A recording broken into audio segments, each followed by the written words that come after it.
Hi there, my name is Ryan. And my name is Allie. And we're currently riding bikes across America, and this is what we brought.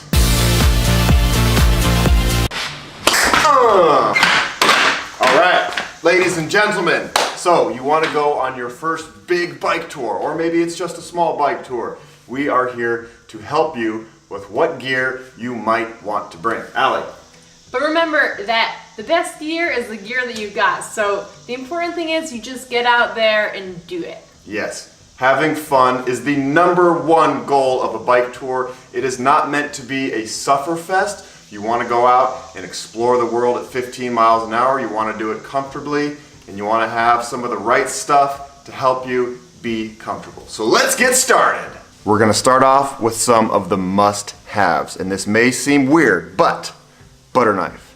I've been using a butter knife on every single tour I've done for the past 10 years. What do you use this for? You use this for spreading peanut butter or beans. You might be back there saying, well, I have a Leatherman, that's fine. Leathermans are great, but they're really sharp and they get all gunked up in the peanut butter can in the bottle, and this is what you want.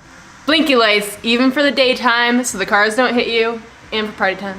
Party time, party time. No, these are really, really important to have during the day. You might think, oh, lights are just for nighttime. That's not correct.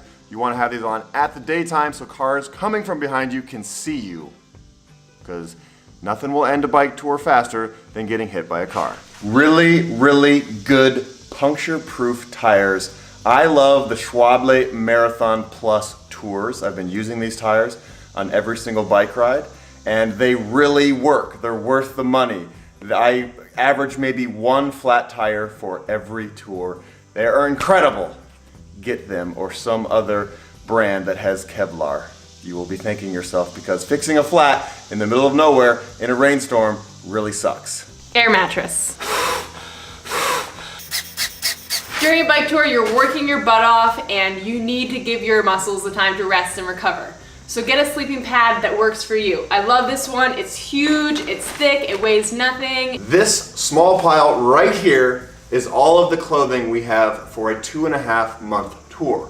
And it doesn't really matter if you're going for 5 days or a year. This is about how much you want, and that means not much. 2 pairs of chamois so that you can wash one and have it drying while you're wearing the other. And if you're new to bike touring, a chamois means padded shorts. You want that because your butt is sitting on a seat the size of this for about 8 hours a day. I love riding in wool. Merino wool does not stink like a lot of the synthetic materials. So I have 2 shirts for any ride. They're like Allie, I keep one clean, the other one's usually dirty, and I switch them out, usually washing them in hotel sinks. Super lightweight rain jacket just in case. If it's summertime and it's warm out, you can probably just get away with taking your shirt off in the rain and keeping your clothes dry, because let's be honest, who wants to wear a rain jacket if you don't have to? But if it's cold, you're gonna wanna stay dry and stay warm. Merino wool long sleeve. Sometimes at nighttime it can get a little chilly and it's cozy. You can bunch it up and use it as a pillow in your tent. 2 pairs of socks. One's always gonna be dirty. I like to have a long pair and a short pair. I always have 1 non-riding shirt for when you're in a town, you have a rest day, and you want to look extra patriotic. Formal wear for rest days. It's a skirt so that your butt can rest, because it can get a little bit chafed up from all that riding. And also it looks just fabulous. You go from wearing bike gear all the time to a nice cute little dress and you feel good. In a lot of my previous videos, you probably noticed that I wear a buff, even when it's super hot, like in the Baja. And I wear this mainly to keep sun off my neck. Of course, you can wear sunscreen, but this works really, really well. Also, if your hair is getting nasty, you can put this up there and nobody needs to know. You're getting very sleepy. Hopefully not bored of this video. But these are arm sleeves, and I wear them almost every single day, again, to keep sun off my arms. And when it's really hot out, you can dribble water on them, and they feel really cool on your arms. Bathing suit, because Ryan told me I'm not allowed to skinny dip in public places. Biking sandals. Yes, they make them with SPDs on the bottom. These are made by Keen. There are some other brands that make these. I love them because you don't have to pack socks. You're not stinking up socks. It keeps your feet cool, and you get awesome tan lines. I also have a lightweight pair of shoes. You could bring sandals, but it's nice to have something to change into after you've been riding all day that's a little bit more comfortable than your bike shoes. Bike shoes are very hard and rigid. These, nice and soft. One of my favorite parts about bike touring is sleeping under the stars and camping out. And this is our camping gear. Allie, let's start off with the tent. Tent, this is a little 2-person one. It's so light, we love it. And you know what? Always bring extra tent stakes because there's some kind of a vortex that sucks these in and you're gonna lose them. Bring a couple extras. For this trip, we brought along a coupler and it makes our 2 sleeping pads into one so that we can be cozy. Lightweight sleeping bag that can be scrunched down to the size of a football. We love this thing. At the beginning of the ride, we had 2 of these and we zipped them together to make one gigantic sleeping bag that we could be all cozy in. As it got warmer, as we went through the Midwest, we sent one home and we just have this one bag. We unzip it so it's like a big blanket and it is perfect. Water filter, this is important only if you're going to areas where you're gonna have to pump your water. If you're going town to town and you're able to refill frequently, probably don't need one of these, but if you're going into the backcountry, it's a good idea. You probably want some sort of light in camp. It could be a headlamp, could just be your phone. I love these Lucy lights. They're solar powered, they last a long time. They're inflatable, they scrunch down to nothing, and you can hang them up from trees and have cozy little camp situations. Stuff sacks, this one is waterproof. Ryan has different solutions. I like my stuff sacks. I bring lots of them and put everything in its own bag so I never lose things. I get really high tech with my stuff sacks and I use Ziploc bags.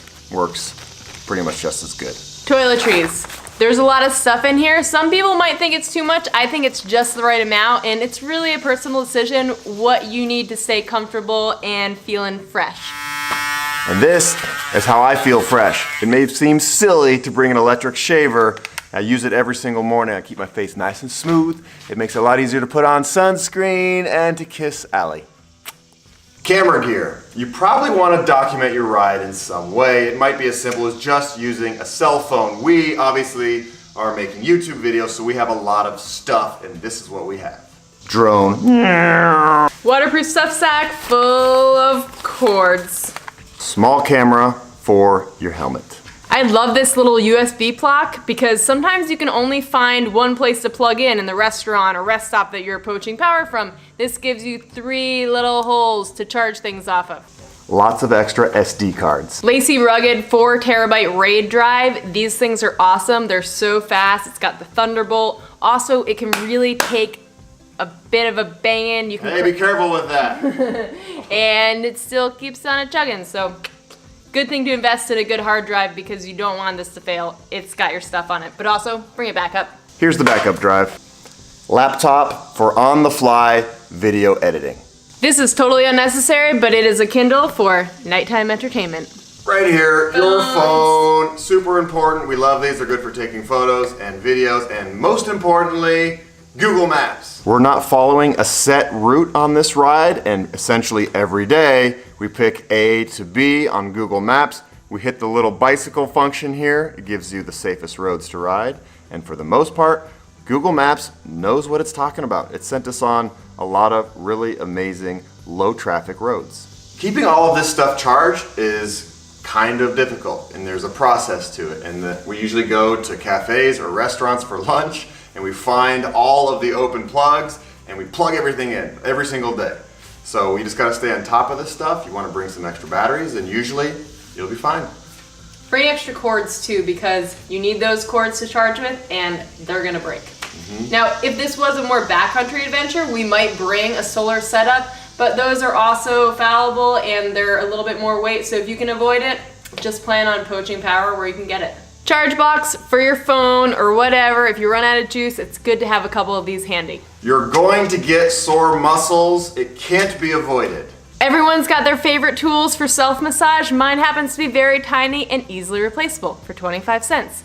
You can hold this and like press it into any kind of a point that's not letting go. You can roll it on your muscles. If you find a good wall, you can just kind of like roll yourself against it with the ball. They're great and they're also fun for entertainment purposes. You can bounce it.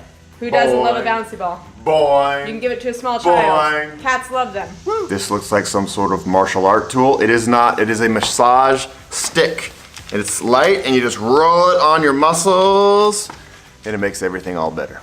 We don't bring much of a first aid kit, but some ibuprofen and some Rolaids isn't a bad idea. And the Rolaids are delicious and minty flavored, good for your breath anyway. Fire. The evolution of man began with fire. Always have some in your pocket. I'm as committed to my pocket knife as Ryan is to his butter knife. You never know when you're gonna have to open a chip bag, or zip tie, or whittle a stick, or open up some avocado or other fruit, cut it into nice little pieces. At the beginning of the video, I talked about how important it is to go lightweight. I promise you, it will make your life so much happier. We fit all of that stuff into 2 rear panniers. Panniers, panniers, however you want to say it, and We keep one up front for both of us, mostly just photographic supplies and the occasional other little thing. these guys right here are completely waterproof and they're pretty lightweight. On all of my rides, I keep all of my food in a separate bag. This is where the beans go, the cans of peanut butter, the Nutella, the tortillas. What else goes in here? Sometimes candy, Cliff Bars, Fritos. Fritos. You pack this thing full, you lock it down, and you know when you unpack for lunch, you just pull this out and your food is all in one place and easy to find. Helmet. You want to choose one that you're going to want to wear. This one is super lightweight, it's comfortable, it's white. That means my head doesn't bake when it's hot out, it's really breathable, and it's fashionable with its little brim. So I just want to wear it all the time. A little bag back here is handy for holding tools. I like having a bag up here so you can grab and get stuff while you're riding. Nice little bag right there is always handy. And lots of water bottle cages on the bike. Allie, why do we like that? So you can carry your water on your back in a Camelback, but you know what? That is gonna give you such a neck ache and a backache. Inside the seat bag is some tire irons, spare tube, chain oil, grease. Extra toilet paper is really handy because you never know. And of course, a multi-tool and a small pump. This is my favorite one. And I like to roll it up with some duct tape in case you need duct tape. Seat. Your bum is gonna be on this all day, so you wanna pick one that's really comfortable. They make ones that are women and male specific that have nice little places cut out for the private parts. Some people are into the leather Brooks seats that take a while to break in, remember. Choose one that's gonna work for you and ride in it for a little while before you go on tour with it. And don't forget, the most important thing to a bike tour is indeed your bicycle. Pick a bike that you've had for a while, that's comfortable for you, and is right for the terrain that you are going to ride on. On this ride, we've been riding Trek Checkpoint. It's a gravel bike. It's great for mild off-roading. I will do a complete review of this bike in another video. It deserves its own video because this bike is awesome. It's good to have an official trip mascot. Maybe it's a Chihuahua, maybe it's a love bug. Ours was gifted to us by our friend Sarge, who we met at the motorcycle rodeo in Idaho, and he has come with us all the way across the country, and he keeps us grounded, reminds us that we're on the same team. Love bug. Gear is a funny thing. You can definitely go down a rabbit hole of gear and spend tons of money on this stuff. But let me tell you, my very first bike tours, like the first 5 tours I ever did, I had hand-me-down stuff and nothing expensive at all, and I was just fine. Yeah, don't ever let gear or lack of it stop you from getting outdoor. Just put your backpack on, get on your cruiser and ride if that's what it takes to go on that tour. It really doesn't matter. You can spend all the money in the world on fancy gear. There's always gonna be something newer and fancier. So why try to keep up? We are very fortunate that a lot of these brands give us this stuff because they're in the videos and blah, blah, blah, blah, blah, and we appreciate all their support. I'm putting a list of a lot of the items that we've been talking about in the description of the video, so if you want to go to the specifics and find out where to buy this stuff, go into the description of this video. Most important thing, just get on your bike, ride it and have fun and smile and splash in water and eat peanut butter and beans and sleep under the stars. What else? Just have fun. Just have fun. Like, get out there and ride. Yeah, get out when there you were and a kid, explore. Yeah, get out there and explore. When you were a kid, some of your best memories are probably when you learned how to ride a bike. Yeah, And it's that's- really not about the stuff that you carry, it's about the places that you go. Yep, and the beans that you eat. If you want to watch the videos from our entire tour across America, they will also be linked down below. Thank you for watching! Thank you! Like and subscribe! Like and subscribe. Seriously, if you subscribe, I guarantee you're going to have a lot of fun. I have videos from all over the world, bike tours and running and trekking in the Himalayas and all sorts of good stuff. You forgot to buckle your helmet. Oh, thank you. Safety first.